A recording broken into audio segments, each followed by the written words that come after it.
أعوذ بالله من الشيطان الرجيم.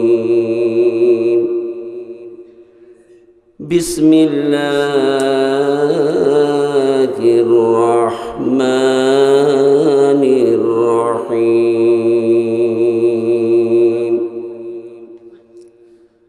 قل للمؤمنين يغضوا من أبصارهم ويحفظوا فروجهم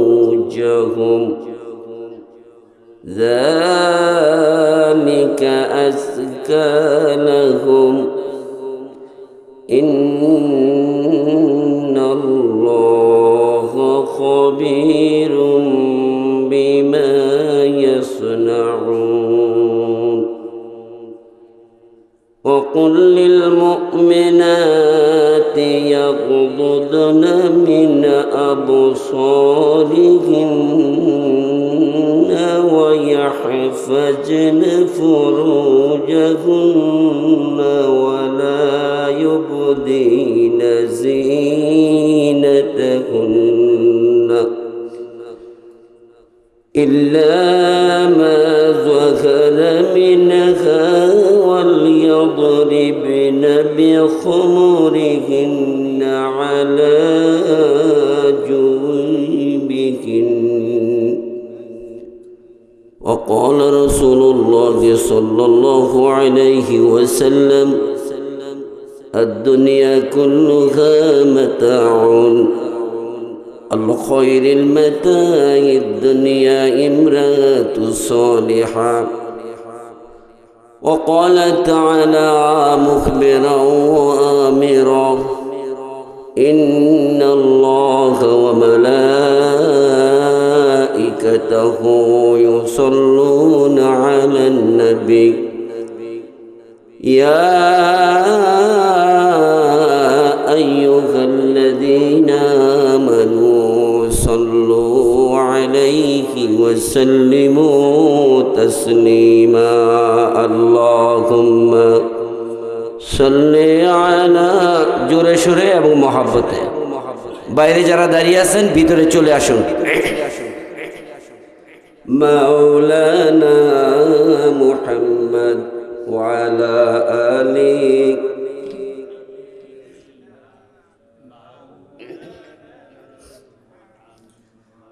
আমি তো জানি না পাবো কি পাবো না, আল্লাহ তোমার দেয়া সেরা জান্নাত। ঠিক না? আমি তো জানি না পাবো কি পাবো না, আল্লাহ তোমার দেয়া সেরা জান্নাত। আমি শুধু জানি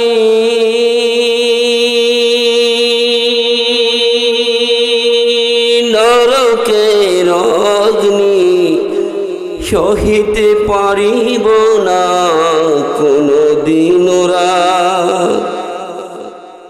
আমি শুধু জানি নরকের অগ্নি সহিতে পারিব না কোনো দিন রাত। আমি তো জানি না পাবো কি পাবো না, আল্লাহ তোমার দেয়া সেরা জান্নাত। বালাগাল উলা বিকমালিহি কাশাফাদ দুজা বিজামালিহি حسنت جميع خصاله صلوا عليه وآله। মহান মনিবের দরবারে শুকরগুজার করছি, যিনি আমাদেরকে দয়া মায়া করে আজকের জান্নাতের বাগানে আসার তৌফিক করে দিয়েছেন। সেজন্য আমরা খুশি না বেজার? জোরে বলেন খুশি না বেজার? খুশি হলে কার শুকর আদায় হবে? জোরে বলেন কার? কোনো ব্যক্তির? কোনো ব্যক্তির নয়। কাউকে খুশি করার জন্য আমরা কিছুই করব না। আমরা যা করব একমাত্র কাকে খুশি করার জন্য? আমাদেরকে সৃষ্টি করেছেন কে? আমাদেরকে আহার যোগায় দেন কে? আমাদের চোখে ঘুম পড়ায় কে? মান সম্মান ইজ্জত বাড়িয়ে দেয় কে? দিনের পরে রাত, রাতের পরে দিন কে ঘটায়? সেই মহান মনিবের দরবারে শুকুর গুজার করে পড়ছি আলহামদুলিল্লাহ। আরো জোরে বলি আলহামদুলিল্লাহ।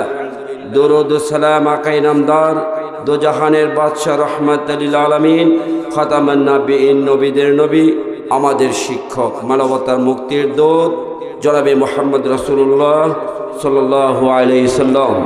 ওই সমস্ত মানুষের রুহের মাগফিরাত কামনা করছি যারা যুগে যুগে আল্লাহর এই জমিনে আল্লাহর দ্বীন কায়েমের আন্দোলন করেছেন। এই পৃথিবী আল্লাহর, আকাশ আল্লাহর, জমিন আল্লাহর, আমরা আল্লাহ। রাতের পরে দিন, দিনের পরে রাত আল্লাহ পাক ঘটান। আমাদের সমস্ত কিছু আল্লাহ পাক করে থাকেন। ওই আল্লাহ রাব্বুল আলামিন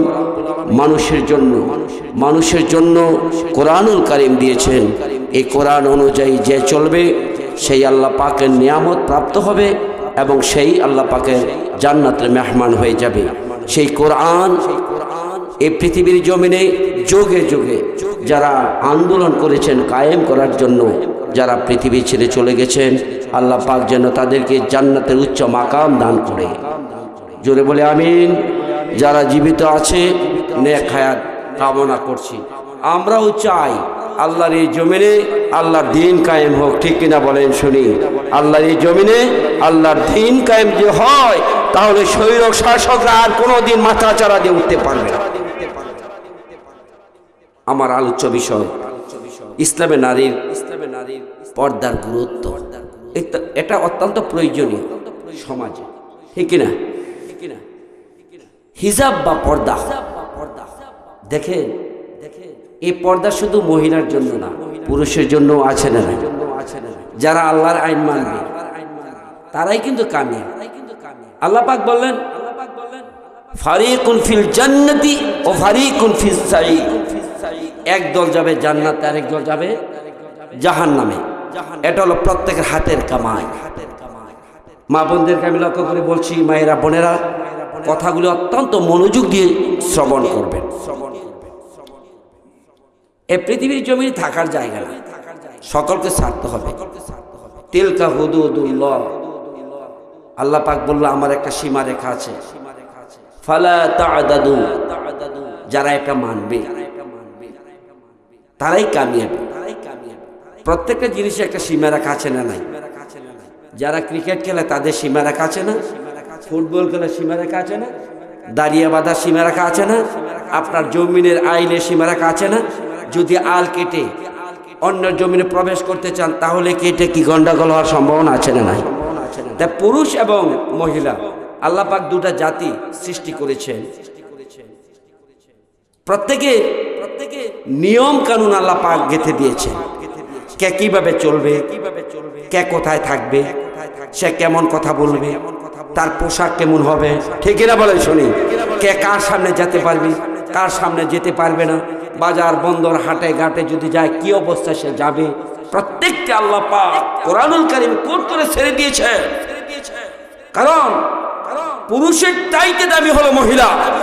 যদি এই মহিলা আল্লাহর আইন মানে, যদি এই মহিলা আল্লাহর আইন মানে, পুরুষের চাইতে দামি। কারণ আল্লাহ পাক বললেন একটি মহিলা পুরুষকে গাফেল করতে বেশিক্ষণ সময় লাগে। সূরা ইউসুফে আল্লাহ পাক বললেন ইন্না কাইদা কুন্না আযীম, মহিলার চক্রান্ত অত্যন্ত ভয়ানক। মহিলার চক্রান্ত অত্যন্ত ভয়ানক। ইউসুফ আলাইহিস সালামকে যখন কারাগারে পাঠিয়ে দিলেন বিবি জুলাইখা, ইউসুফ আলাইহিস সালামের কি অপরাধ ছিল? কোনো বলেন না, কেন অপরাধ ছিল? নবী নিষ্পাপ মাসুম।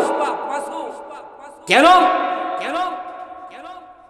ইউসুফ আলাইহিস সালামের কথা শুনে নাই? সরি কেন আজিজে মিসরি জুলাইখার কথা শুনে নাই? কেন? এই কারণে ইউসুফ আলাইহিস সালামকে কি করেছেন বলেন শুনি? কারাগারে পাঠিয়ে দিয়েছেন চক্রান্ত করে। আর আল্লাহ পাক বললেন শয়তানের চক্রান্ত অত্যন্ত দুর্বল। শয়তানের চক্রান্ত অত্যন্ত। ইন্নাল্লাযীনা আমানু ইউকাতিলুনা ফী সাবিলিল্লাহ, যারা ঈমান আনে তারা যুদ্ধ করে আল্লাহর পথে। কার পথে বলেন শুনি? আল্লাহর পথে। ওয়াল্লাযীনা কাফারু আউলিয়াউহুমুত তাগুত, আর যারা কাফের তারা তাগুদের পক্ষে কথা বলে, তাগুদের পক্ষে লিখুনি লেখে, তাগুদের পক্ষে দাঁড়ায়, তাগুদের পক্ষে মিছিল করে। অর্থাৎ তাগুদ হলো ভালো কাজ আপনাকে করতে দেবে না, বাধা দিবে। এইটা কি শয়তান না? কি বলেন আপনারা? والذين كفروا أولياؤهم الطاغوت فقاتلوا أولياء الشيطان إن كيد الشيطان كان ضعيفا। আল্লাহ পাক বললেন, অতএব ঈমানওয়ালারা তাগুদের বিপক্ষে দাঁড়িয়ে যাও। সাহাবীরা যেমন জীবন দিয়েছে, আল্লাহর সম্মুখে জীবন, নিজের জীবনটাকে নাজরানা দিয়ে দিয়েছে, এমন ভাবে দাঁড়িয়ে যাও। তাদেরকে ভয় করিও না, কারণ হলো তাদের চক্রান্ত অত্যন্ত দুর্বল। শয়তানের চক্রান্ত অত্যন্ত কি দুর্বল। দয়ফুর অর্থ দুর্বল, দয়ফা একেবারেই দুর্বল। আপনারা দেখেন না ওই যে আগস্টের 5ই আগস্ট কি ঘটেছে? তাদের তো ছিল পুলিশ, সেনাবাহিনী, র্যাব, এটা সেটা লালন পালন করছে 17 বছর, ঠিক কিনা? যা চেয়েছে বন্দুক দিয়ে মাস্তানে বসে রয়েছে। যে পুলিশকে তোমরা লালন পালন করেছো, ওই পুলিশই তোমাদের হাতে হ্যান্ডকাপ লাগিয়েছে, ঠিক কিনা বলেন শুনি? আল্লাহ আছে তো? মাজলুমের দোয়া কবুল করে তো? কথা বলেন না কেন? মাজলুমের দোয়া কবুল করে তো? ইসলাম যদি কায়েম হয়ে যায়, মহিলারা তাদের অধিকার ফিরে পাবে, ছেলে মেয়ে তাদের অধিকার ফিরে পাবে। কোনো বাবার সাহস থাকবে না আমার সম্পত্তিটা আমার ছেলেকে দিয়ে দেই, আমার মেয়েকে সম্পত্তি থেকে বঞ্চিত করে দেই। এটা সাহস পাবে না যে ইসলাম কায়েম হয়। শ্রমিক তার অধিকার, ন্যায্য অধিকার ফিরে পাবে, প্রতিবেশী তার অধিকার ফিরে পাবে, প্রত্যেকে তার অধিকার ফিরে পাবে। এই কারণে আলেম ওলামা আন্দোলন করে আল্লাহর এই জমিনে আল্লাহর দ্বীন কায়েমের আন্দোলন। আল্লাহর দ্বীন কায়েম হোক, এটা আমরা চাই কি চাই না? কে চাই হাত তুলে দেখান তো দেখি। নারে তাকবীর, হাত নামা। ভাইরা আমার, মানুষ বলে ইসলামের রাজনীতি নাই, গোটা কোরআনটাই রাজনীতি। সুবহানাল্লাহ বলে। কোরআন রাজনীতি নাই কে বলেছে? রাসূল কি প্রেসিডেন্ট হয় নাই? সাহাবীরা প্রেসিডেন্ট হয়েছে না? কি বলেন আপনারা? দেশ পরিচালনা করছে না? তাহলে অর্থাৎ সুন্দর যেই আসবে, যেই পরবর্তী টাইমে আসবেন, আমাদের পক্ষ থেকে কথা থাকবে ইনসাফ ভিত্তিক দেশ পরিচালনা করতে হবে। যদি আশা করেন আপনাদের পকেটটা ভরার জন্য ছাত্র জনতা আপনাদেরকে দেবে না, ঠিক কিনা বলেন শুনি? আমি সূরা নূরের 30 এবং 31 নম্বর আয়াত তেলাওয়াত করছি। কি কথাগুলো বলেছেন শুনেন। আল্লাহ রাব্বুল আলামিন প্রথম আয়াতটা হলো পুরুষের নামে। কার নামে? পুরুষের নামে। আল্লাহ পাক বলতেছেন এই আয়াতে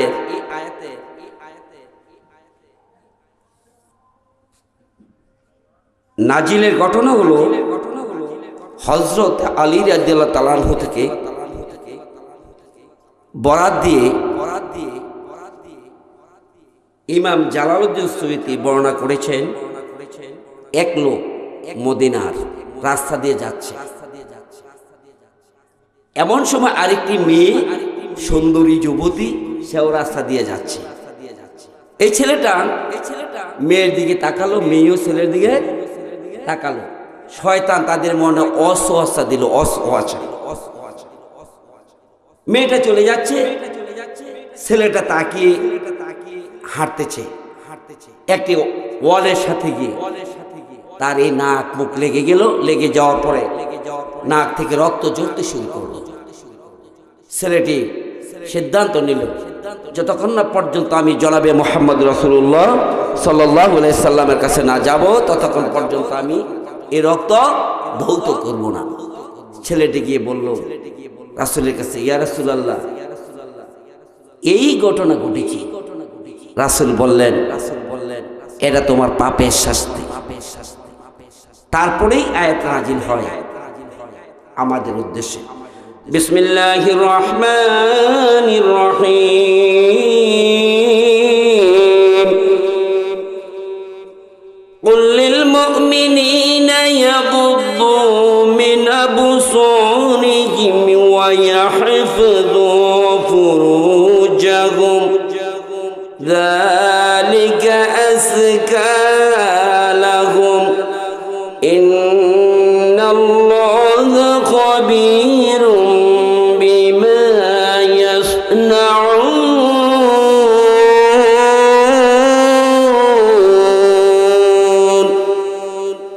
রাসূল, আপনি মুমিন পুরুষদেরকে বলে দেন তারা যেন ইয়াগুদ্দু নিচু করে রাখে, হেফাজতে রাখে, আবসারিহিম তাদের চক্ষু। চোখ হলো সমস্ত পাপের ভূমিকা। চোখ হলো সমস্ত পাপের ভূমিকা। চক্ষু গঠিত অপরাধী বিষয়। চোখে দেখার পরে কিন্তু লোভ এসে যায়, লোভ আসার পরেই কিন্তু অপরাধের সৃষ্টি হয়ে যায়, ঠিক কিনা? এই জন্য কোরআনুল কারীম আল্লাহ পাক বললেন, রাসূল মুমিন পুরুষদেরকে বলুন তাদের চক্ষু যেন নিচু করে রাখে। সাহাবীরা জিজ্ঞাসা করল, ইয়া রাসূলুল্লাহ, আমরা তো রাস্তার কিনারে ছাড়া বসার কোনো ব্যবস্থা নাই। রাসূল বললেন, না, রাস্তার কিনারে বসতেই পারবে না।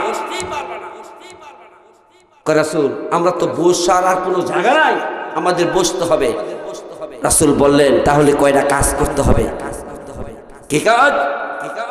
কদ্দুল বাসার, চক্ষুকে নিচু রাখবা সব সময় যদি বসো, কারণ পথচারী যাবে আসবে, ফেলফেলায় তাকায় থেকো না। কি বুঝছেন? ফেলফেলায় তাকিয়ে থেকো না।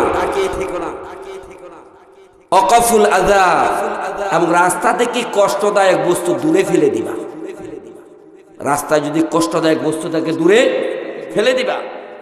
এটা হলো আরেকটা হাদিসে আসছে, ইমানের ৭৭টা শাখা, তারই মাঝে প্রধান শাখা হলো লা ইলাহা ইল্লাল্লাহ।